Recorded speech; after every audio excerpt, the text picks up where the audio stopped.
별이 빛나는 밤에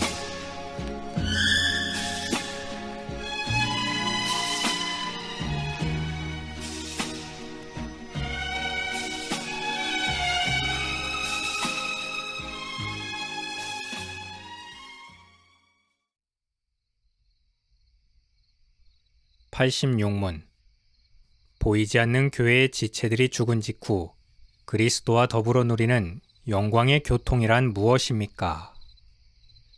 보이지 않는 교회의 지체들이 죽은 직후 그리스도와 더불어 누리는 영광의 교통이란 곧 그들의 영혼이 완전히 거룩하게 되는 것과 가장 높은 하늘로 들어간다는 것입니다.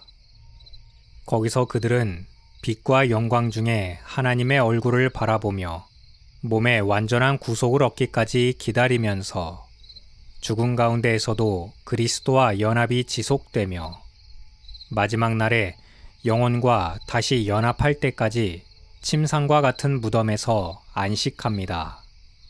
그러나 악인의 영혼은 죽을 때 지옥으로 던져지는데 거기서 그들은 고통과 흑암 중에 거하며 마지막 날에 심판과 부활이 있기까지 그들의 몸은 감옥 같은 무덤 속에 갇힙니다. 로마서 8장 23절에서 25절. 그뿐 아니라 또한 우리 곧 성령의 처음 익은 열매를 받은 우리까지도 속으로 탄식하여 양자 될 것 곧 우리 몸의 속량을 기다리느니라. 우리가 소망으로 구원을 얻었음에 보이는 소망이 소망이 아니니 보는 것을 누가 바라리요. 만일 우리가 보지 못하는 것을 바라면 참음으로 기다릴지니라. 해설입니다. 지난 83문, 85문에서는 인간의 죽음, 특히 신자의 죽음에 대해서 알아봤습니다.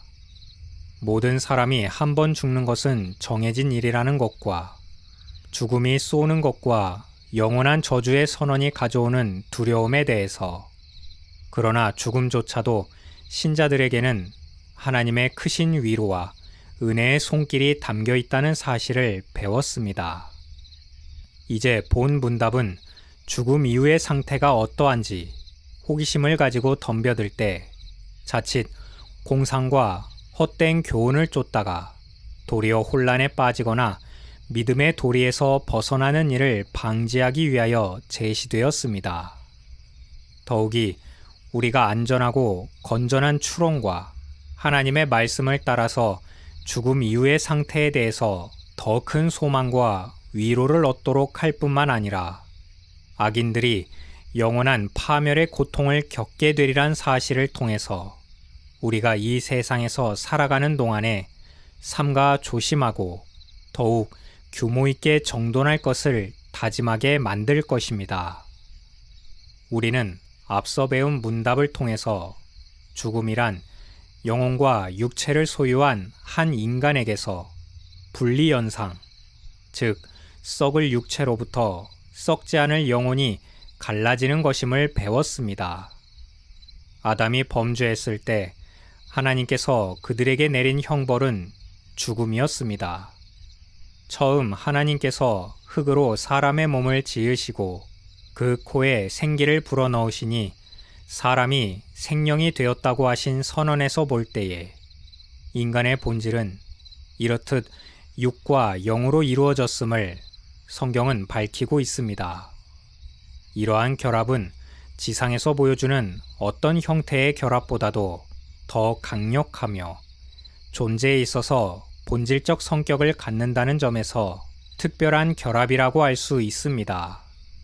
그리고 이러한 결합은 창조주 하나님의 저주의 선언 아래에서만 분리되기 때문에 이 선언은 엄청난 고통과 두려움을 동반하게 됩니다. 또한 창세기 3장 19절에 나타난 하나님의 저주의 선언은 육체에 대하여 너는 흙이니 흙으로 돌아갈 것이라고 하심으로써 죽음이란 육체의 부패와 소멸을 가져오게 될 것입니다. 그러면 성경에서 생령으로 불렸던 영혼은 몸과 분리된 후 어떻게 되는가에 대해 의문을 가질 수밖에 없을 것입니다. 성경이 여기 대해서 많은 설명을 하고 있지 않지만 또한 침묵하지도 않습니다. 본 문답은 죽음 이후에 존재하는 영혼의 상태에 대해서도 이 땅에 존재할 때와 마찬가지로 의인과 악인 사이에 큰 차이가 있다는 것을 밝히고 있습니다. 전술한 문답에 따라 의인은 영광 중에 그리스도와 교통하게 될 것이며 악인은 버림받아 지옥으로 떨어져 흑암 중 계속해서 고통을 겪게 될 것이라고 말합니다. 이제 우리의 의문은 더 구체적으로 묻게 됩니다. 썩을 육체와 달리 썩지 않을 육체는 어떻게 불멸하는가? 그리고 그리스도와 영광 중에 교통하게 되리라는 것은 무엇이며 그것이 어째서 우리의 즐거움이 되는가? 마지막으로 악인의 영혼은 어떠한가에 대해서 살피게 될 것입니다.